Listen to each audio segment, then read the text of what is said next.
I even remember when there was, remember peer-to-peer before torrents? It was peer-to-peer. Sure. What did you guys have? Kazaa, iMesh? What did we have? What was that one? Name them. We had them all. Kazaa, But what was the one that iMesh, everybody used? LimeWire. What was the one that everybody used? We started off with Napster, and then we went into Kazaa, Metallica Yeah. sued Napster. LimeWire, and Morpheus. Yeah, I remember the Napster days. boy. Metallica sued Napster, you know? Then, oh yeah. Lars Ulrich was very upset. Yeah. And so He was I had Paul Stanley from Kiss on the podcast. Wow. He's just flat out saying those people are stealing. They're stealing money.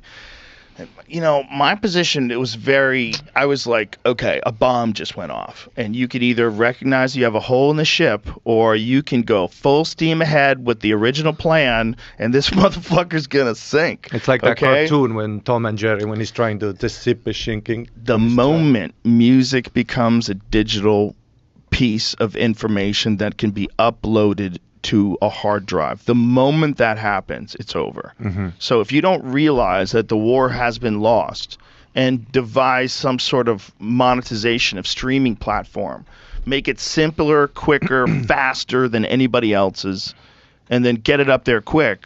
Because they should have done that the moment Napster came out. They should have hired the best coders and said, okay, there is no way you're stopping this. Like the dam broke, water's coming through, and record sales are gone. Build boats, the dam. Record sales just went away so quickly. Guys were making millions and millions of dollars from record sales, and then they'd go on tour.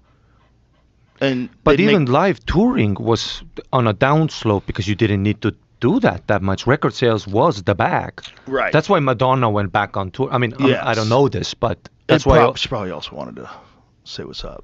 For sure. Let bitches know. For sure. She's still around. For sure. You know? But there's a lot of bands that went back on tour for that very reason. Yeah, for sure. Definitely. Yeah. Their revenue dried up. Which is crazy that one of the biggest entertainment businesses in the world lost all of its sales revenue from recordings. I mean, I don't know. It didn't lose all of it. I'm sure some people still buy some of them. But the drop off must have been crazy. Crazy. Because it was all like, you guys had not cassettes. What did you guys have? 8-track. We had 8-tracks first, tracks. and then we had cassettes, and then we had compact discs. Yeah, we only got cassettes. Then it was CDs.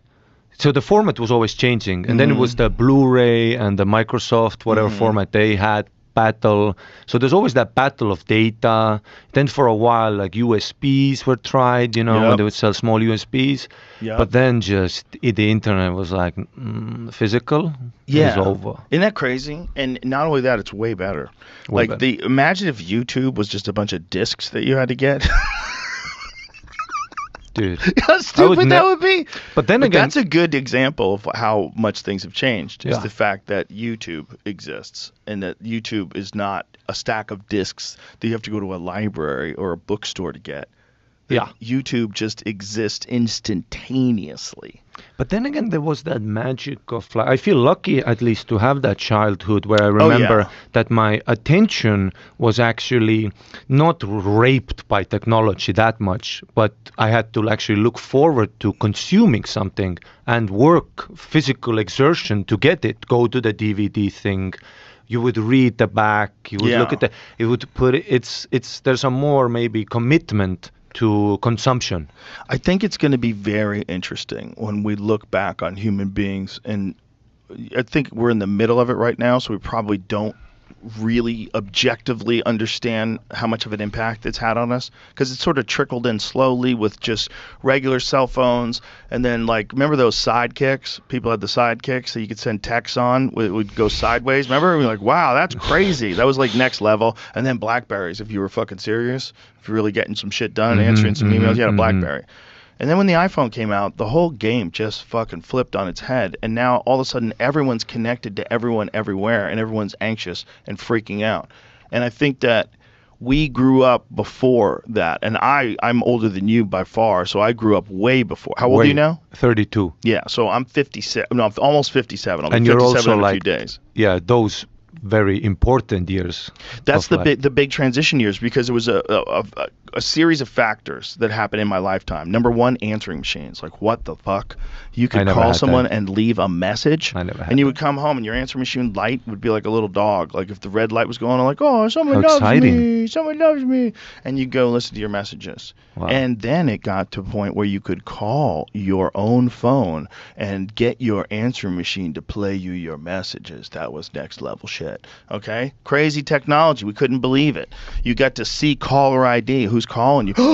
And then you get to call them back, *69, what's up? You know, and then VHS tapes come along. Boom. Maybe not even and then. It was kind of along in the same soup, because it all happened while I was in high school. So while I was in high school, there was probably answering machines before I was in high school, but I was aware of them in high school, then caller ID, and then VHS tapes. All that happened. So now all of a sudden you could just get stuff and play it anytime you wanted to. So it changed like watching movies. You could pause it if you had to take a leak. The whole thing changed. People started watching movies at home. Blockbuster became a giant thing. Nobody would have imagined Blockbuster's going to go bye-bye. Nobody. It was the thing. You go to absolutely. Blockbuster on Friday night. You see what's the fucking latest movies. Oh, great. There's one left. Yeah, we had like Video Planet. It was like the top 5 most making money fucking Yes. companies in the country. Imagine. They were on an ice cube.